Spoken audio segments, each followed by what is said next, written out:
Okay, number 3, this seems similar to the first problem on the worksheet. Let's see, we have engineering company has 4 openings.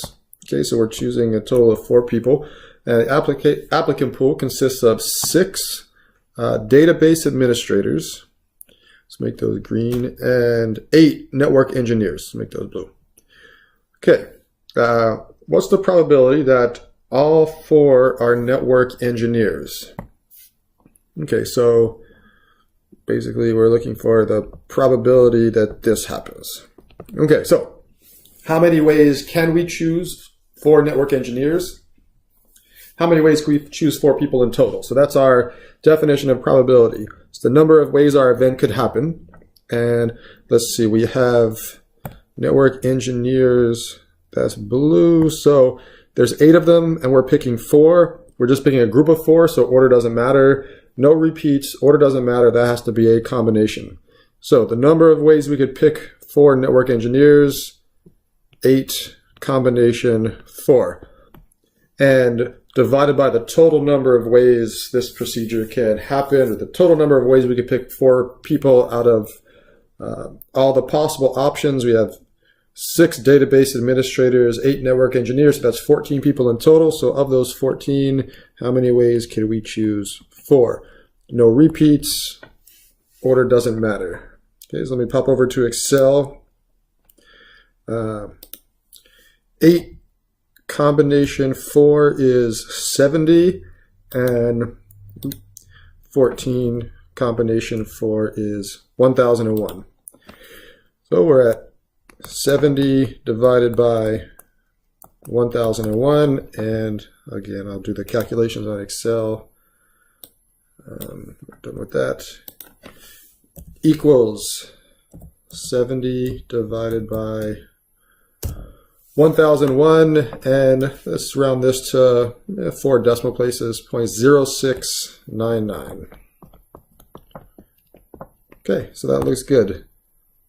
Yellow.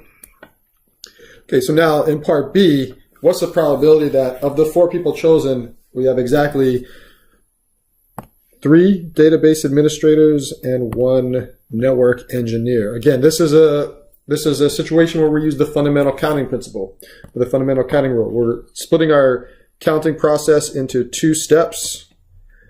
So we have to pick the database administrators, and then we have to pick the network engineer. So how many ways can we pick the first 3 people?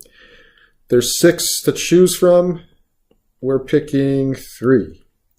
And for the network engineer, we're picking 1. And there's 8 options there, so we could say 8 combination 1, or just 8. We're not picking a group from a group, we're just picking 1 single person. So there's 6 combination 3 ways the first part could happen, 8 ways the second part could happen, and we multiply those 2 numbers out. So we need 6 combination 3. Let's come back over here. 6 combination 3. So that will be 20.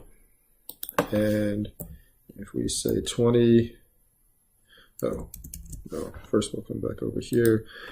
So that's 20 times 8, or 160. So that's the number of ways it could happen. And so the probability, this is our event, 3 and 1.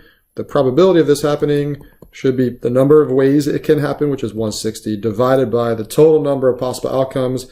And again, we have that from up top, 1001. That's the 14 combination 4. So we need 160 divided by 1001. 160 divided by 1001. 1598. Okay, sounds good. 0.1598. All right, that does it for this one.